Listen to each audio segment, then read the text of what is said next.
everybody. I'm Quinn. And I'm Scott. Welcome to the Almost Friday Show. It's the penultimate Canadian iPhone Day.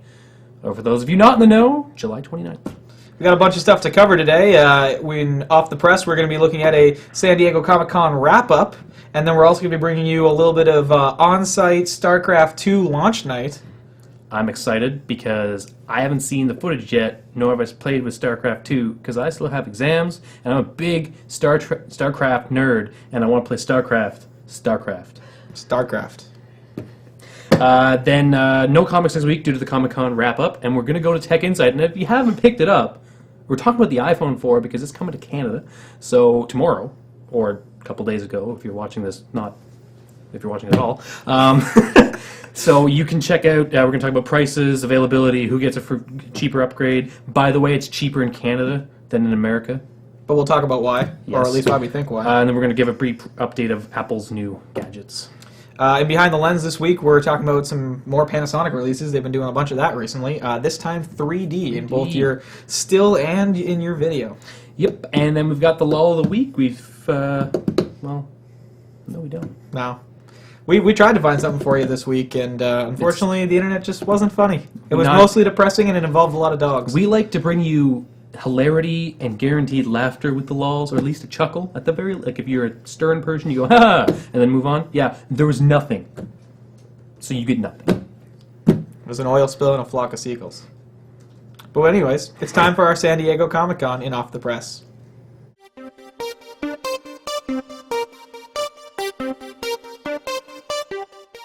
Hey everyone, welcome to Off the Press this week. We're going to do something a bit more special this week just because Comic-Con wrapped up and news is still pouring out from that.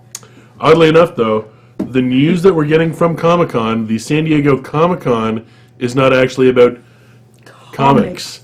It's about comic-related things, movies, and comic-related movies. television but, shows, that sort of thing. You know, I read something on Twitter that someone I was following posted. It's like, comic bloggers are complaining about Comic-Con being about comic movies, but those same comic bloggers are blogging about comic book movies.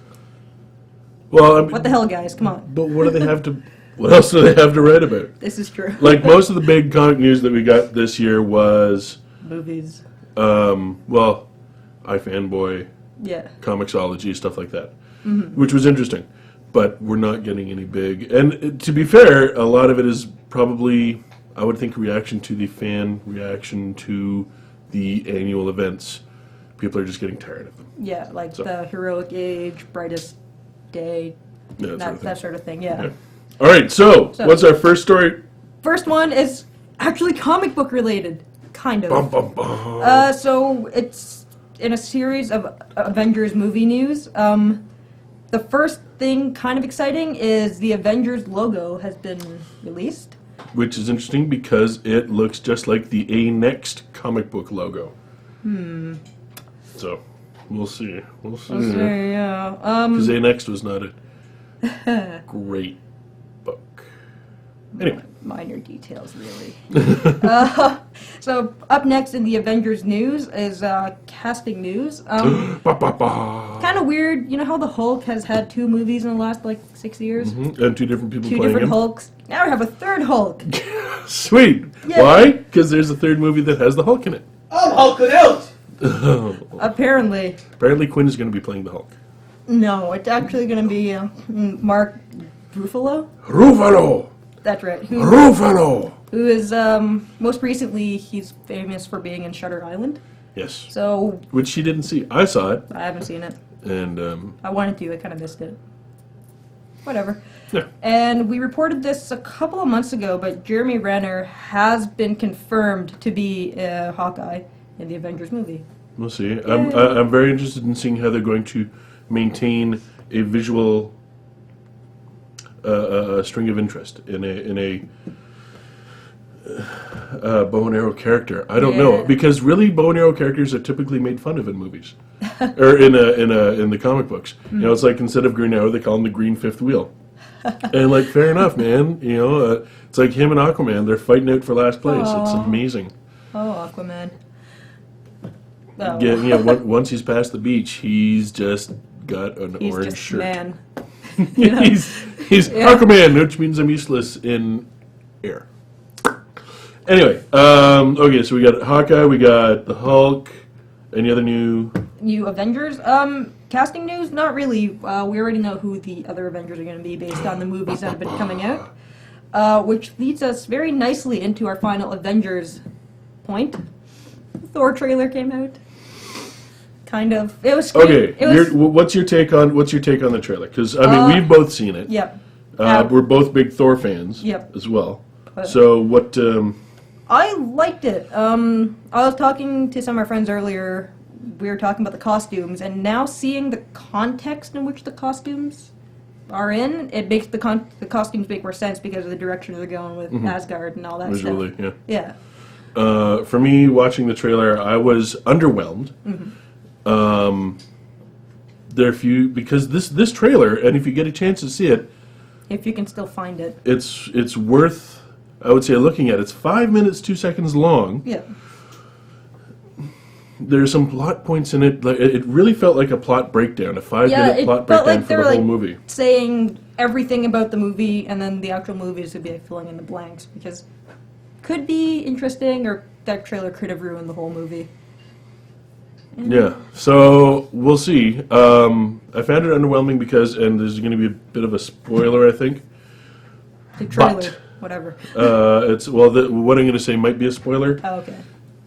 I don't know, because I don't know, is that an official trailer, or is it just something for people that were just at San Diego Comic Con? Is it like a special thing? I don't know. It could be like the kind of like a teaser type thing, like they had for. Well, it wasn't much. That was the thing. It was Yeah, it not was- a teaser. It It's gave you somewhere- everything. It's I in felt that weird halfway point between trailer and teaser. I guess. Yeah. I guess.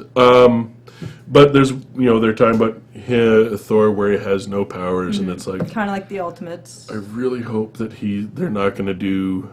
I hope that takes up very little of the movie. Yeah. He's not having power. I don't. With a plot point like that, I don't see how they could avoid it though. Yeah. What other ones? Odin dying and yeah. Loki taking up the mantle of Lord of Asgard. That could be a little spoilery, but well, I guess we'll have to wait till May of next year to find out Yeah, what we'll see. exactly is going on. Yeah. So in TV news coming out of San Diego Comic Con, the Walking Dead trailer for AMC was also released there. There's some footage of it online. It's really easy to find, unlike the the Thor trailer. I haven't Yeah, read. that disappeared in a hurry. Yeah, I haven't read Walking Dead, and I don't really know much about it. But Dave, you saw the trailer with me. What did you think? I was again underwhelmed. I was really looking forward to the kind of visual, like the cinematography that we got out of The Crazies.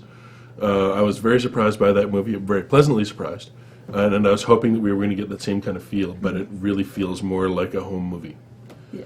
So There wasn't really much to it. It looked like it had every zombie movie trope that you could possibly imagine within the 4 minutes of that trailer. Which the comic book does, but the odd thing about it is that it's so ongoing. Oh, okay. The book, you can read a trade in half an hour. Sweet. Well, it's sweet, but at the end of that, you got to wait 6 months for the next book. Yeah. So, yeah. All in all, what would you say? Are you looking forward to the show, or is it don't need to? If it's probably gonna be one of those shows that if I happen to catch the first episode, I'll probably sit through it, but I'm not gonna book off my Wednesday night just to watch it. I'm not going to go out of my way to see it either. All right, what's next?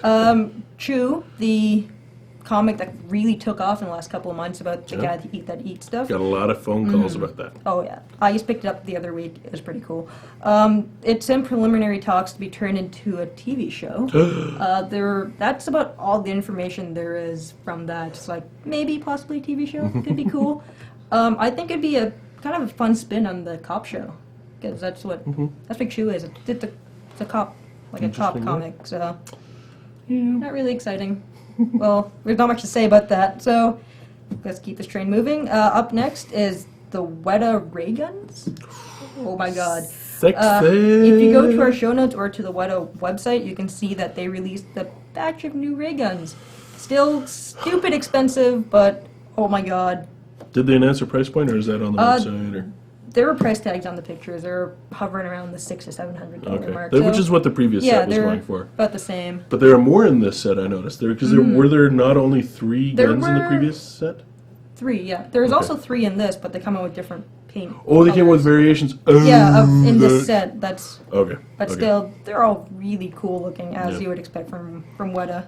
Yeah. And to not really wrap up the news, but kind of a silly, real life, let's look at Comic-Con from the outside type news. So it was protested this year by an anti-gay rights Christian group, Westboro? Westboro Baptists. So there was counter protests by Comic-Con and people that were going there with hilarious signs. If you go to IO9 or Major Spoilers, you can find a couple of pictures of their signs, but there's a lot of people had signs like "God hates Jedi" or "Thor is your god," and like really kind of cute stuff like carries that. a hammer. Yeah, stuff like That's that. from Iron Man. Yeah. I think. Oh, well, it's kind of stuff along those lines, but Oh no, wait, that was from Secret Warriors. yeah.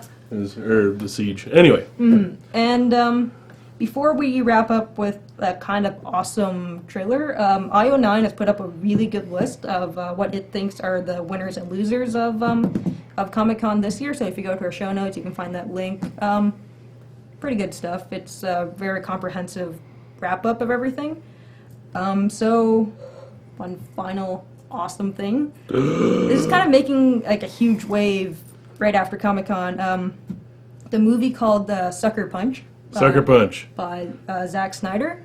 So I think I like the description of getting a list of really cool shit. Yeah. Getting a whole list of, it's like, what's really cool? I don't know, man. I haven't had enough Red Bull. No! Okay. And it just made like this list of testosterone coolness. Yeah, it's like, oh my god, let's have like planes and like really, really attractive women and like weapons and samurai Robots and dragons. And yeah. Fire and explosions. And then they'll film it all in slow-mo.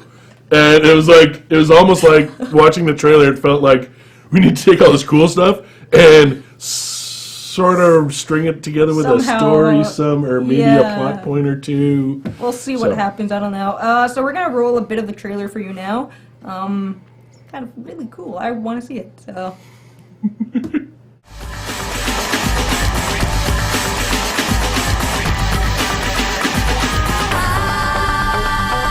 Begin your journey. If you do, it will set you free.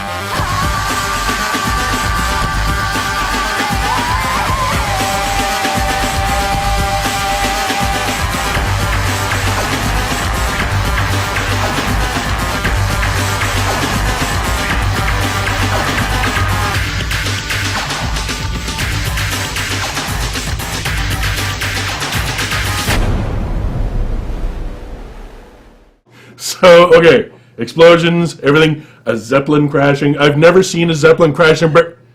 Wait. Okay, well, there was that other one, right? Okay, the humanity.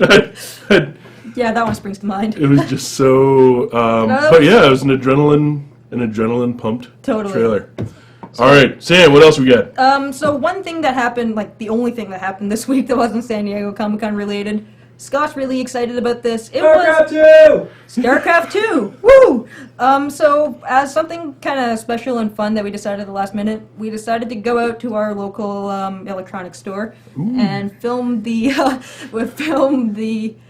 the launch event they had there, which included a lineup, movies, and fun stuff. So They had a broadcast game going on. they streamed a clip. That was neat. Yeah, it was a lot of fun. It was really nice of them to let us in there. So we're just gonna. Yeah. Felt pretty cool having a little visitor badge. Yeah, we got like a. It was like, badge. yeah, that's right. Now I'm on the other side of the glass. It felt very bizarre for the first time, not being in line and being the guy who walks around, and I'm like, oh, I wish I was him. And now I'm like, oh, it's not actually as big a deal as I thought it was. Yeah. So we're just gonna roll that clip, and that's it this week. In Off the Press and From the Gutters. Because it was San Diego Comic Con. Hey everybody, we're coming to you live, well not really live because you're going to see us a couple days later, but we're live at this time in front of Future Shop in Canada.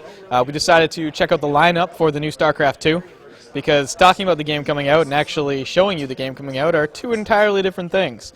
So we're going to talk to a couple people here, see why they're excited about the new one, and see what kind of pandemonium happens when they finally get their new games.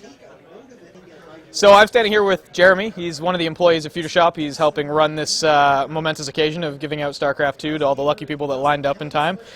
You play the game yourself. Tell me some of the things you're excited about for the new version.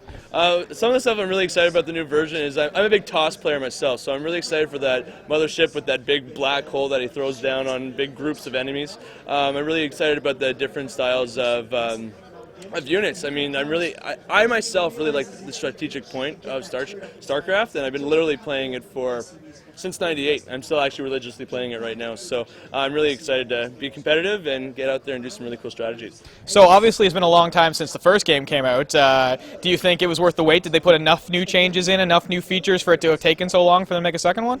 Well, from what I've seen, I mean, kind of totally remastered, and it's really exciting. You know, whenever you're taking a look at some of the really good new units that they've really created and a lot of the different gaming styles, being able to group select buildings, being able to do a lot of those little tedious things that StarCraft 1 wasn't so good at. I mean, to be honest, I'd rather them make a perfect game than something that was half-assed.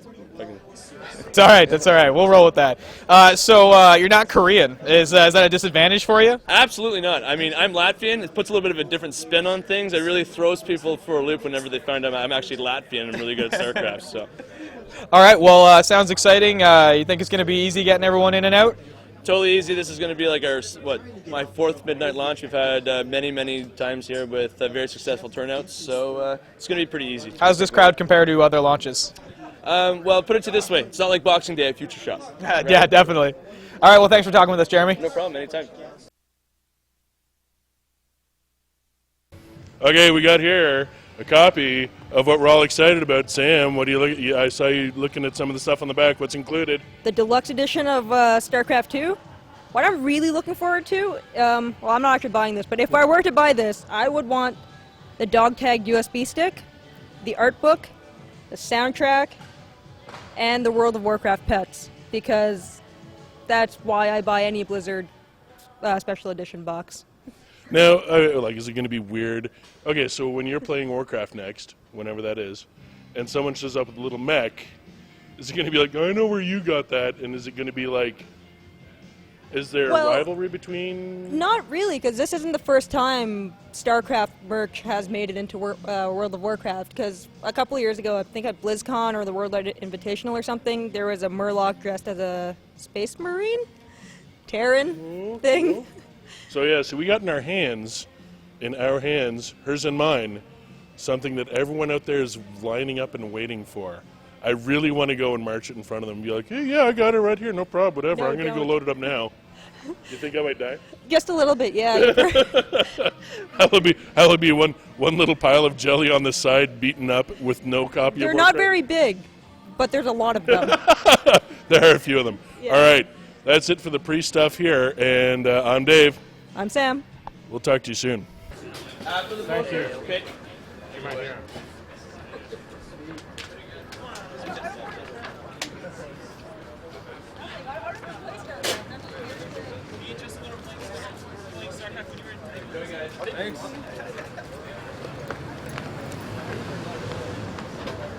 All right, so we're talking to some of the fans that just picked up their copy. Full disclosure, I know both these guys, but nonetheless, they are huge StarCraft fans, so they can give us a good idea of why they're excited for StarCraft II. Well, StarCraft 1 came out, 12 years ago now? 1998, I think. 1998, yes. And it was pretty fun. I mean, there were siege tanks. I built some. It was good. I remember that from 1998. Carriers. Anyway, yes, carriers too. 12 years later, everything is much better, like everywhere, always. And StarCraft is no exception. It's like the original one, which is pretty fantastic, and people still play 12 years later, except better in every way. And certainly the best game ever made by anyone. Well, I'm glad to hear you think it's the best game ever made by anyone. What about you? Same sort of idea? Yeah, I mean, that pretty much sums up exactly what I was thinking. You know, we've been here for quite a while now, and we're just really excited. I'm excited to play the game anyways. I'm going to get home and do that right after we finish here. I'm not even opening the box. I'm just going straight to sleep. That doesn't seem very diehard fan of you. Well, yeah. You've been waiting 12 years. Why? I have been waiting 12 years. I can wait another 15 hours. I suppose that does make sense. But either way, I'm assuming both of you guys have been playing it a lot this summer or the rest of the summer? Probably. It's going to ruin my life. That's good. All right, well, you heard it from some of the fans. 12 years in the making, and that's why they're all excited. And really, I don't blame them. So that wraps up our coverage of StarCraft II launch night. Oh my god, this isn't World of Warcraft? What? I've been lied to! Damn it!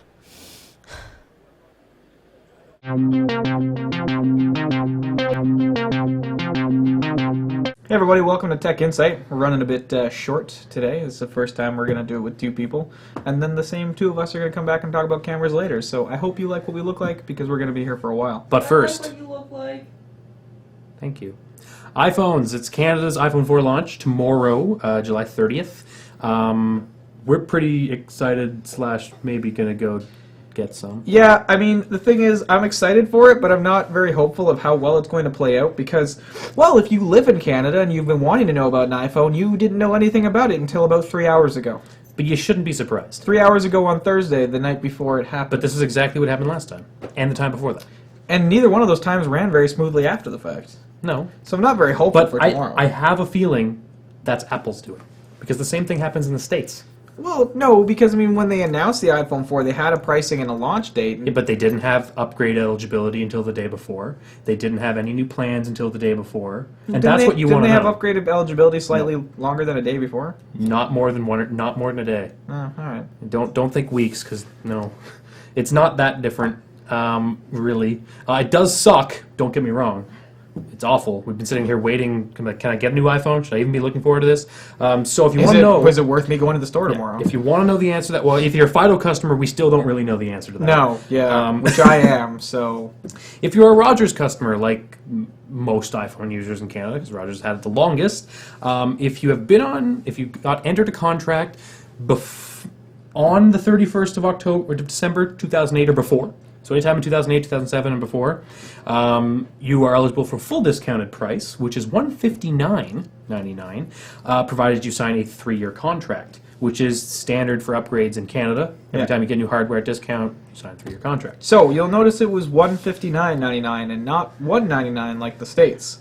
There hasn't been a specific reason, no one stated it, but we're going into the assumption that because we have to sign our souls away for an extra year, they're padding that price a little bit more because they know that they have to compete with some of the better mobile providers out there price point wise, like the new Mobilicity and Win Mobile. Which are giving discounts off hardware prices and not making you sign a contract at all. Exactly. Not as heavy discounts, but discounts nonetheless. If you go to Win Mobile and tell them you're coming from Rogers, they'll give you $150 off right away just because you're like, hey, I'm going to switch.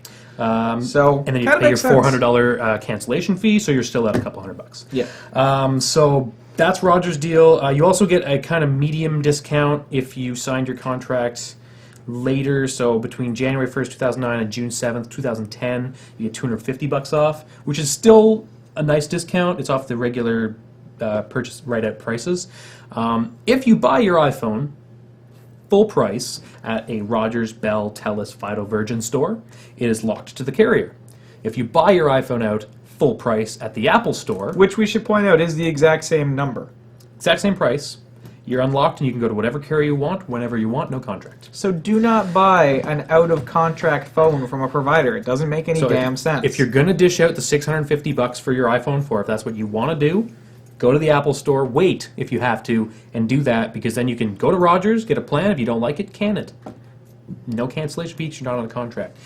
Similar prices at Bell. Telus has not announced anything as of time of recording. Way to go, Telus. And Fido's where it gets a bit confusing.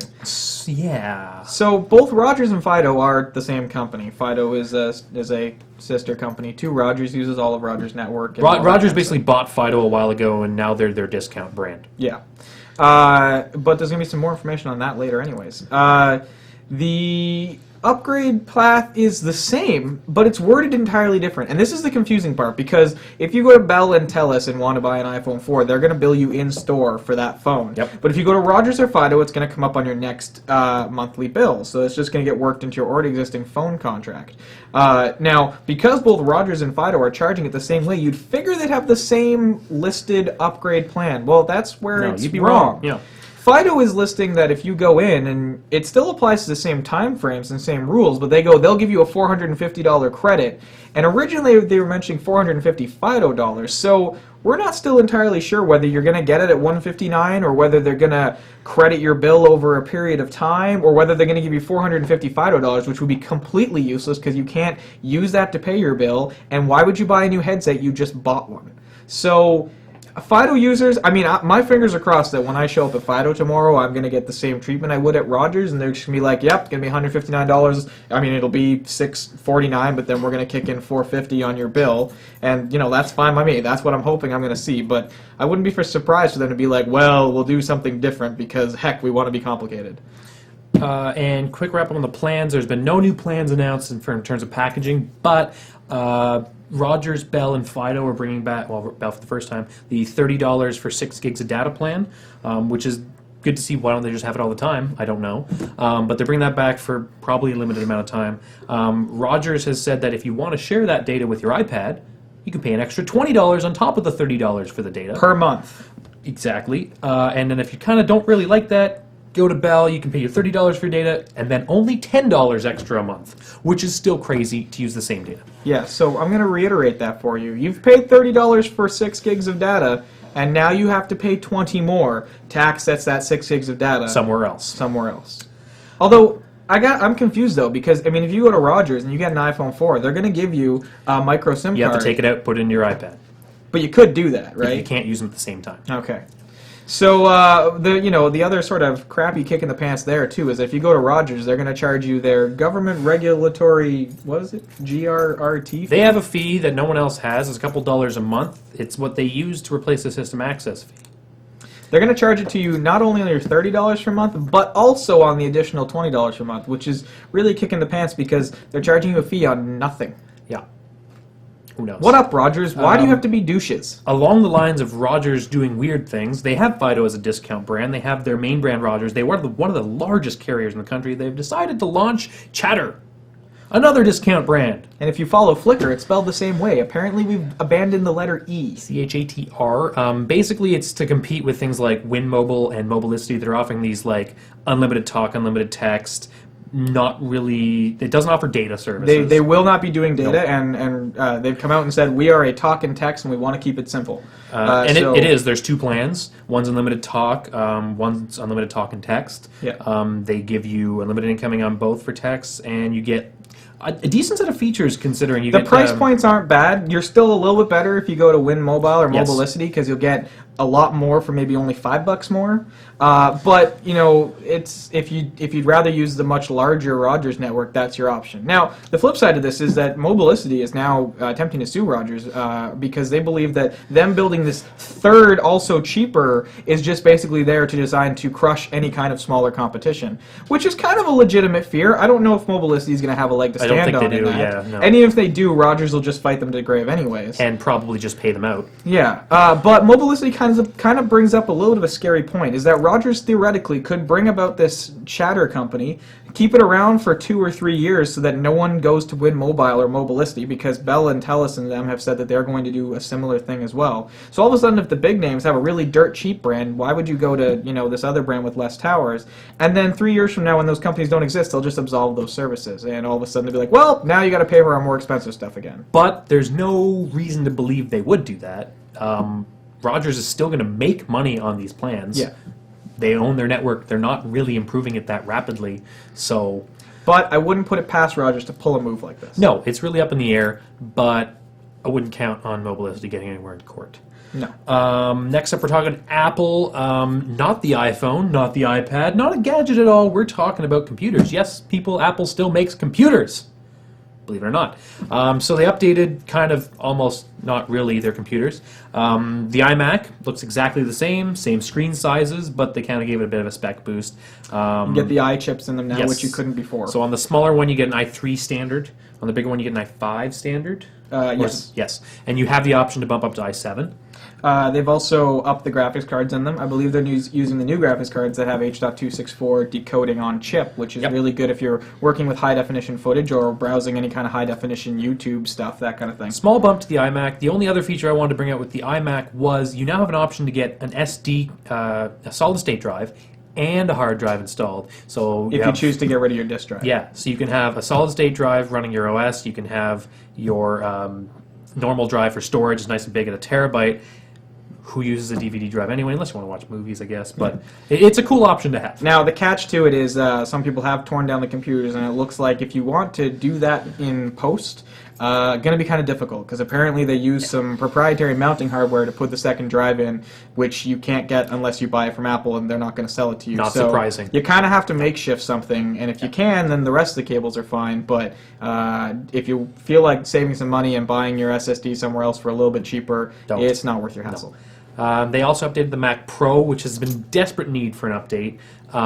Again, for people who don't really know, the Mac Pro is the most ridiculous desktop for sale on the market right now. Almost none of you watching this are ever going to need to buy it. However, if you are a professional in the industry, it's probably something you own, have owned, or will own at some point in time. And if you have tons of money. Oh, yes. They've allowed it to go to 12-core now. Now, 12 cores being 3 quad-core processors.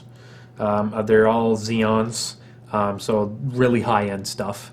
Really good if you're doing any kind of 3D rendering. Any kind of rendering whatsoever, that'll do it really quick for you. Small boost in the graphics card, nothing. Mac graphics don't get a boost ever. They do give you 3 ports now for video cards. I think it was 2 before, or something. Something like that. I think they rejiggered the ports on the inside. More 4 PCI Express cards. Lots of storage space for more hard drives. Supports up to 32 gigs of RAM now. So not a big deal, but if you are that person who buys the Mac core, this is a big deal because you get 12 cores now, which is an awesome option. And like the the iMacs, they are offering SSDs as well. Which they have been for a while, actually. You had more options on the Mac Pro. They also brought out some weird stuff. A trackpad. The Magic Trackpad. It's magical and trackpad-like. It's basically a piece of metal. It looks Now, like this. If you're a big fan of the touchpads on their current generation laptops and really wish that your desktop had it, this is for you. Apparently. It's designed to match the profile of their current wireless keyboards, so when you put them side by side, they're the exact same rake angle to them, so it's very easy to move your hands across. It's a larger pad, obviously, than what's on the laptops, but supports all the same touch gestures that their laptops have.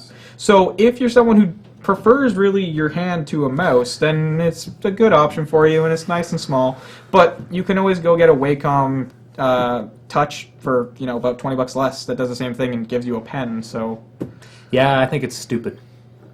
I think it's stupid as well, but there's a lot of people that want them. Apparently. The stupidest thing is it's Bluetooth. Well, all of Apple's it's wireless right devices are there. Bluetooth. Plug it in. Apple doesn't like to keep. But you know why it's Bluetooth? Because they have a battery charger, so you can use their batteries in their products now. That's right. Apple, the company that uses proprietary batteries in absolutely everything except for the keyboard, the mouse, and now the Magic Trackpad, has decided, well, you should probably use their batteries for those as well. There you go. It's a charger. It charges the batteries. Apparently, they're good. Now, a couple little interesting things about it is that it is... No, there's nothing. It charges batteries. It's kind of interesting. Let me finish. We're moving on. No! It charges batteries. Yes, but it does take the least amount of current draw of any charger in that class in this market. Who cares? It comes with 6 batteries so that you can always keep 2 ready while you have your other devices running. Unless you have all 3 devices. Well, why would you have a trackpad and a mouse? Because you're an idiot and bought the trackpad and realized you still wanted the mouse. Oh, that happens, I guess. It charges the batteries. Doesn't matter how quickly it does it or how much current it uses. It charges AA batteries. There's 100 million things that do it. Why do you still... It's the first Apple product that doesn't have Apple's name on it. I don't... The batteries just say rechargeable. It's leaps forward, I tell you. Leaps. No, I hate it. I'm going out and buying like 5. More importantly than Apple products, 7 keys to rule them all. The internet does have a key. 7 of them, apparently. So there are 7 people across the world in really, really random countries. Canada, the U.S., Britain, Burkina Faso, Trinidad and Tobago, China, and the Czech Republic. So basically what happens is if there's a massive internet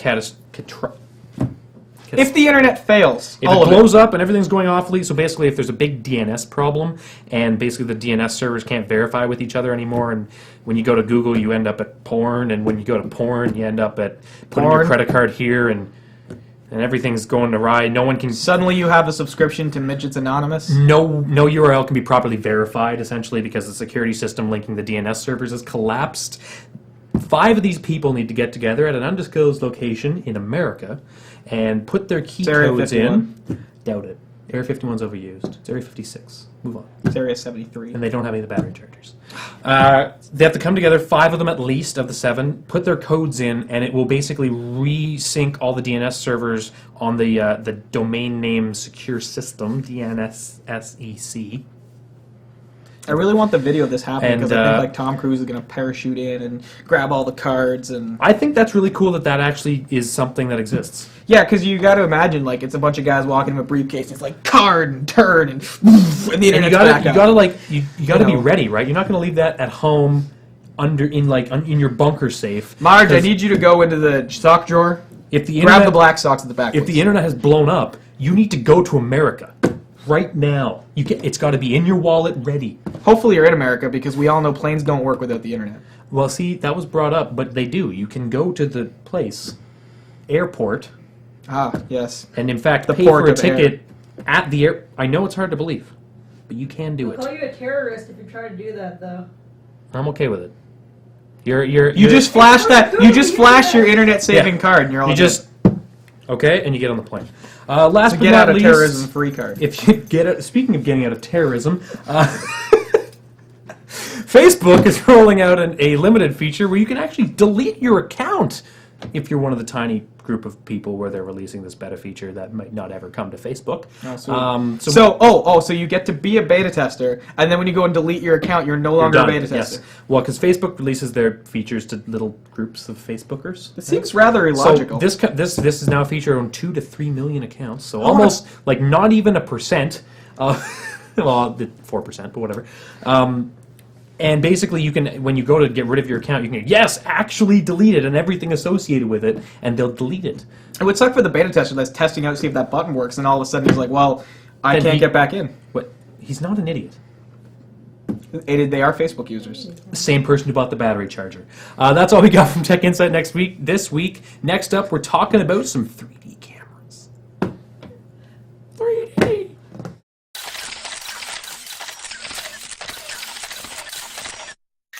And we're back. Welcome Behind the Lens. We're here to talk about 3D video. Panasonic has announced their uber expensive semi-pro 3D camera. But now they've brought one for consumers. So your mind's already playing tricks. Look, we've switched sides.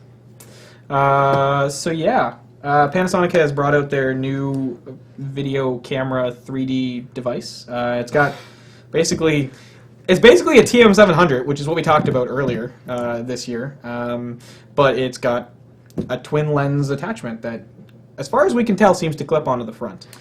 So it means that you could theoretically use this without that attached to it, but it comes with it.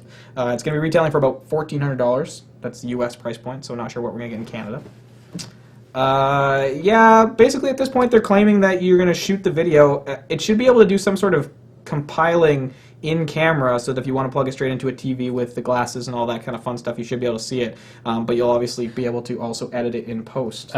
Screen on the camera, not 3D? We don't really know. Okay. I don't think the screen on the camera is, because the difference between the $22,000 one and this one is that the $22,000 is 2 lenses and 2 zoom motors and 2 sensors and 2 cards, and it's 2 everything back. Whereas this one is, as far as I can tell, only 1 sensor, and it basically is cutting that image in half. But I don't really know. It could be 2 sensors. The press release doesn't really have a lot of information as to how it's actually being recorded or what it's doing. Because I think it'd be pretty hard to turn out decent 3D footage if you're looking at it. Would you look at one lens or like? Well, theoretically, when you're editing or when you're shooting 3D, what you don't really care about what it looks like in 3D. You just care about what's called the convergence point, which is the point at which the things overlap. Because if that point is larger or smaller, it's going to amplify that effect, or it's going to change the range of what's in that depth, essentially.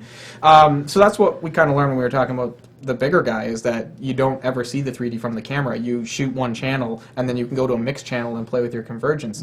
But that's really confusing for consumers. Consumers aren't going to understand that concept and just want to be able to shoot 3D video. So I'm not sure how they're going to do this, because the video we saw where they were demoing it, it was the full 16:9 frames, so I don't think they can be cutting the sensor in half or anything like that. Yeah, it would you'd lose resolution. Yeah, so I'm not entirely sure how it's being recorded. However, it is sort of the first consumer good quality 3D video camera, which is supposed to be coming out in September for $1,400. So if you're looking to get into 3D, you gotta have a pretty decent editing software and a $3,000 TV. But good on you. It's there for you now. You can now make some content for that $3,000 TV if you already have one, because there isn't much else. But if you've already spent some money on some digital SLRs and would much rather they just do 3D, Panasonic's got you covered there too. They've announced this new lens, which looks like this. It's the same kind of concept, two different lenses. Now, this one obviously doesn't have two chips because this just threads onto the front of the camera. So I would assume in this case you really are cutting the sensor in half and then compiling those images in post. But you do have a much larger sensor to work with. Yeah.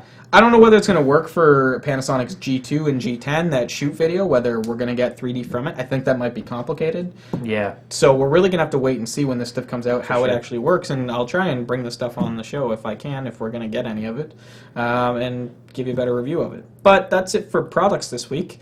I've got a cool video to show you. Levi recently did a sort of viral ad, which is one of those ads that doesn't specifically market themselves, but they put it out there, and then people kind of leak that, oh, this is a Levi's ad. Trying to do the whole Old Spice thing. Yeah. This ad's really cool, though, because basically it's about a 3-minute long clip of a gentleman that's more or less walking across America. He's going from one coast to the other coast. But what's really cool about it is it's done with virtually nothing. The crew is about 6 people that took 14 days in a Winnebago going across America to compile something around 3,000 images using one 5D Mark II, a tripod, a measuring tape, and a protractor made out of paper and string. And that's it. And that's it. And they managed to compile this really cool clip, which we'll play a little segment of it for you here right now. Let me go home. Home is wherever I'm with you. Oh, let me go home. Home is wherever I'm with you.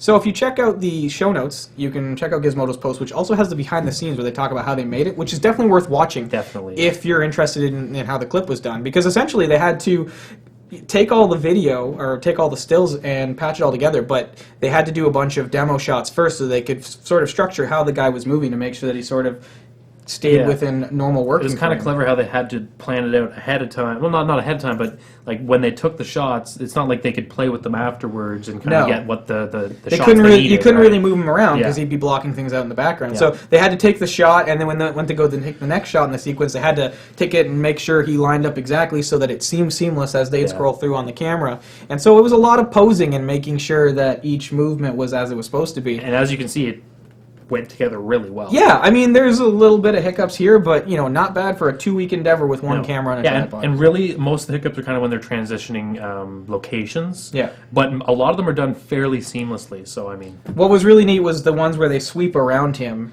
That's where they brought in that protractor. They basically put him on a pivot point and used a string and marked camera locations and basically did it that way. I mean, it's simple math, but it's a lot of pre-planning to make sure that each of those scenes can flow seamlessly into the next. And I really think they did a good job of it. For sure. I mean, it goes to show you that you can make, what is likely a rather big budget viral ad with virtually nothing, as long as you've got a pretty good concept and some, time. And a really expensive camera. Well, it's cheaper than some stuff, but yeah, definitely. So that's it from Behind the Lens. We don't have a lull of the week this week because, like we said earlier, the internet wasn't funny this week. At all. What's that about internet?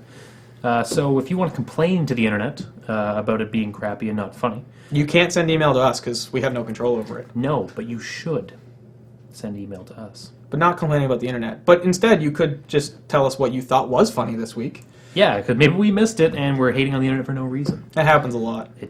Like all the time. However, if you want to get a hold of us, you can follow us on Twitter at almost_Friday. Or, of course, you can email us, like I was saying before, at contact@almostfridayshow.com.